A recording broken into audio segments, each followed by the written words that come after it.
বিএনপির জন্য হয়তো কমফোর্টেবল নয়, কিন্তু আমার জন্য খুব কমফোর্টেবল।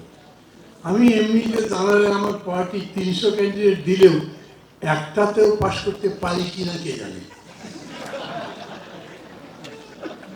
কিন্তু যদি কোনোভাবে 1% 2% ভোট পাই, তার মানে 3টে বা 6টা সিট পাবো।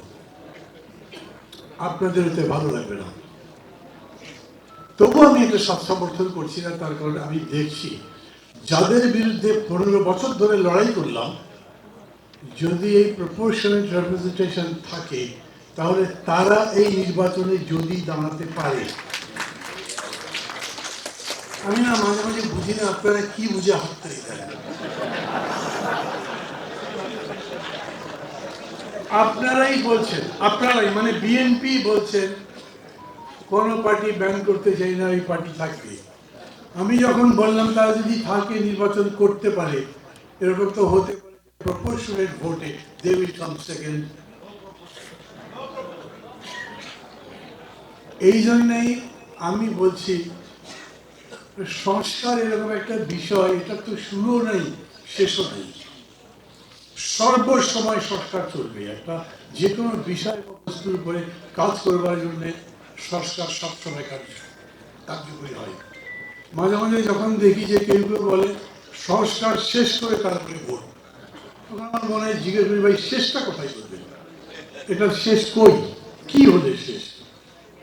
আপনি একটা রিলেটিভ এজেন্ডা বলতে পারেন, আপত্তিভাবে এই সময়ের জন্য সংস্কার এতদূর আমার লড়াই করেছি 15 বছর, কারণ আমার ভোট চলে গেছে, কারণ আমার গণতন্ত্র নাই, আমার বাঁচার অধিকার নেই।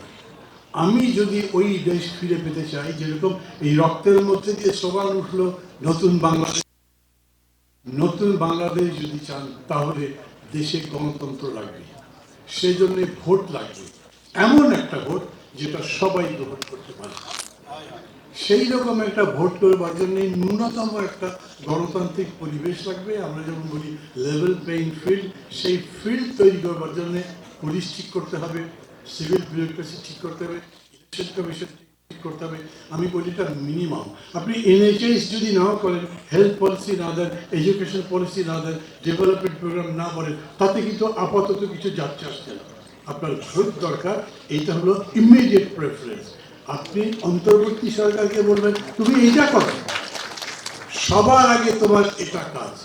এই জন্যই বিএনপি যখন বলে যে নির্বাচনের রোড ম্যাপ চাই, অনেকে বোঝে আবার বোঝে না, সমর্থন করে আবার করেন যে প্রথম ভোট কি বলে, এই সরকার যেতে না যেতেই বলেছে 3 মাসের মধ্যে ভোট দেন। ভাবছে এত লাফালাফি করছেন কেন ক্ষমতায় যাওয়ার জন্য? 3 মাসের জায়গায় 6 মাস বলেছেন, তখনও বলেছে, তবু তো ছাড়ে না। তারপরে গিয়ে বলেছেন যৌক্তিক।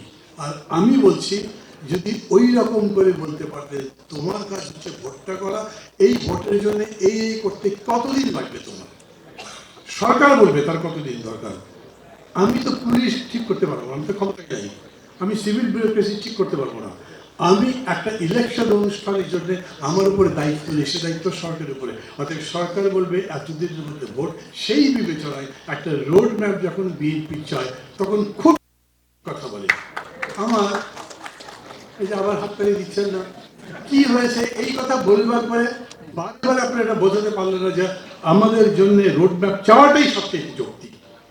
কারণ তুমি যদি রোড ম্যাপে না তো তাহলে আমরা ভোটে জিতে 4 বছর 5 বছর থাকতে পারি না, আর তুমি অনির্দিষ্টকাল তো থাকতে পারো না।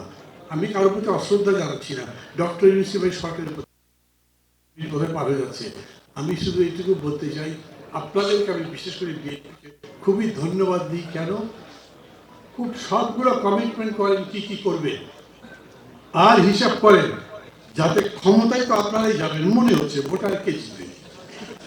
মানে যেরকম আমেরিকায় আর রাশিয়ার মধ্যে ঝগড়া হওয়ার পরে দেখেন একটা সমাজতান্ত্রিক ব্লক চলে যাওয়ার পরে ইউনিপোলার ওয়ার্ল্ড হয়ে গেছে, বাংলাদেশে এখন ইউনিপোলার পলিটিক্সের মতো হয়ে গেছে, কারণ আওয়ামী তো নেই। আবার যদি আসেও তারপরে বিএনপির কাছেও দাঁড়াতে পারবে না, ক্ষমতায় আপনারাই যাবেন। ওই রকম কমিটমেন্ট করেন না যেটা করতে পারবেন না, কারণ তখন মাহমুদুর রহমান মান্না আপনাদের মঞ্চে দাঁড়িয়ে আপনাদের পক্ষে বক্তৃতা করবে না যদি বেঁচে থাকি। এইবারে খুশি হলাম যে হাততালি দিয়েছেন।